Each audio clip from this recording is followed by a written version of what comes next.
Ramai yang nak tahu apa yang anda akan dapat bila beli Thermomix. Jom saya tunjukkan.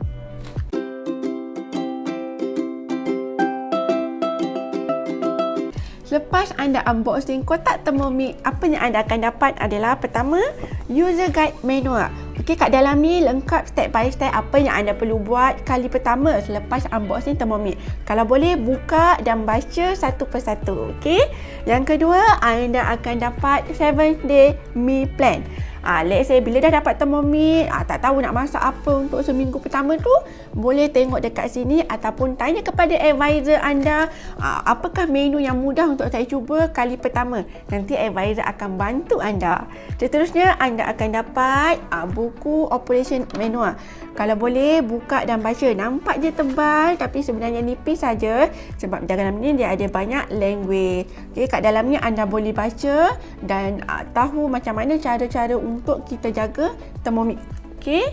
Seterusnya, anda akan dapat the basic cookbook. Kat dalam ni ada banyak juga basic recipe dan dekat bahagian belakang ada tip. Contohnya kalau kita nak steam sayur ke, berapa minit setting dia, kalau kita nak blend kacang dan sebagainya, berapa saat kita nak guna, speed berapa. So semuanya ada kat bahagian belakang buku dan juga dalam buku ni. Seterusnya, anda akan dapat tada! Okey, ini nama dia Waroma set. Waroma set ni dia ada 3 item, iaitu yang pertama penutup. Ini adalah penutup dia. Seterusnya anda akan dapat Waroma tray. Okey. Dan anda akan dapat Waroma dish. Okey, ini dia bahagian dia dalam sikitlah. So cara dia letak kat bawah.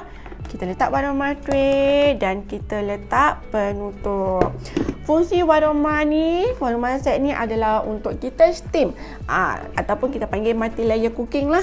Okey, contohnya kalau kita dah buat mi kari, dekat bahagian bawah ni kita masak kari, dekat bahagian atas kita letak Waroma set. So dekat bawah dalam Waroma dish ni kita letak telur, dekat atas Waroma tray kita boleh letak sayur, mi dan sebagainya. Okey, seterusnya anda akan dapat measuring cup. Okey, dekat measuring cup ni anda boleh lihat ada marking 50 dan juga 100 ml. Okey, saya tunjukkan. Tujuan dia pertama, fungsi dia adalah untuk kita tutup. Kalau kita masak tu, kita letak di atas bahagian penutup.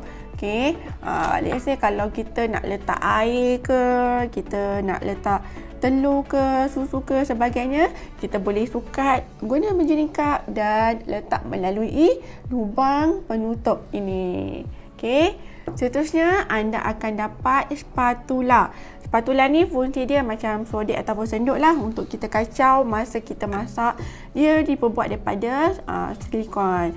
Okey, seterusnya anda akan dapat splash guard. Okey, splash guard ni fungsi dia kalau kita masak high temperature, contohnya kita goreng ikan bilis ke dan sebagainya, kita letak je di bahagian atas penutup. Jadi minyak takkan terpercik. Inilah fungsi dia splash guard. Seterusnya anda akan dapat butterfly whisk. Bentuk dia pun macam butterfly. Okey, fungsi dia untuk kita guna, kita nak buat whipping cream ke, kita nak kacau putih telur atau kita buat nasi goreng, nak kacau nasi goreng dan sebagainya. Seterusnya kita akan pergi ke bahagian inilah bahagian penting ni. Okey, Thermomix. Okey, bila anda nak keluarkan daripada kotak, pegang di atas ni dekat handle yang warna silver ni. Cara dia, pegang handle dan satu tangan lagi kita support, kita angkat dan letak di tempat yang stable. Kemudian anda perlu plug in dan power on. Okey, bila cara dia, kita tekan je selector ni, kita tekan, so nanti dia akan power on dan lock dia ni akan terbuka. Bila lock dia dah terbuka, barulah anda boleh keluarkan dia punya penutup. Ini nama dia penutup ataupun lid. Okey, dia ada lubang. Fungsi dia adalah untuk kita letak inilah measuring cup. Kalau kita masak, kita boleh letak tambah apa-apa melalui lubang ini. So penutup ni wajib letak untuk kita masak sebab kat sini ada lid sensor. Okey, kalau kita tak letak penutup, sensor ni tak detect penutup dia, kita tak boleh nak masak ataupun kita tak boleh nak proceed apa-apa pun. Memang dia tak boleh nak jalan kalau tak ada penutup. Ini adalah salah satu ciri-ciri keselamatan yang ada pada Thermomix. Okey, seterusnya bila dah buka penutup dia, anda akan dapat lihat simmering basket. Okey, ini nama dia simmering basket. Fungsi dia untuk kita, contoh kita masak nasi kukus, kita letak beras dekat bahagian dalam ni. Okey, kita letak beras dan kita letaklah, kita steamkan nasi tu. Okey, dia juga berfungsi sebagai strainer ataupun penapis. Kalau kita buat jus, contohnya lemonade, okey, kita blend lemon, lepas tu kita nak tapis air, kita letak je dan kita pun boleh tapis. Okey, ini nama dia mixing bowl.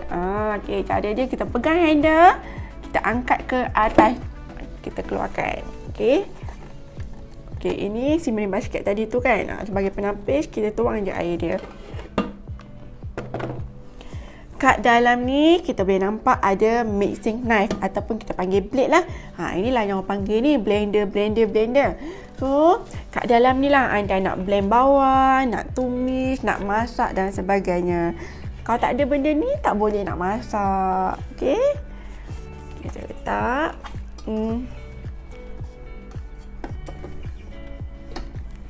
Ini nama dia base unit. Okey, dekat sini kita ada skrin ni, kita panggil skrin lah. Yang ni touch screen, kita boleh contoh kita nak masukkan setting, masa, suhu, speed dan sebagainya.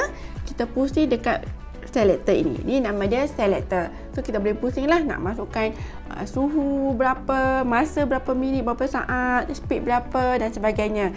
Dan untuk power on ataupun kita nak power off Thermomix, kita tekan dia dekat sini, selector ni. Kita tekan sekejap, dah on. Tekan lama sikit untuk kita shut down. Okey. Okey, inilah aksesori yang anda akan dapat bila anda beli Thermomix nanti. Semua dah lengkap. First time sampai tu dah boleh terus masak, dah tak perlu dah aksesori tambahan lain. Dah ada pengukus dia, dah ada penapis, kita dah ada spatula, kita dah ada measuring cup dan sebagainya. Part seterusnya saya akan kongsikan satu persatu fungsi setiap aksesori Thermomix. Okey, itu saja. Semoga bermanfaat. Bye.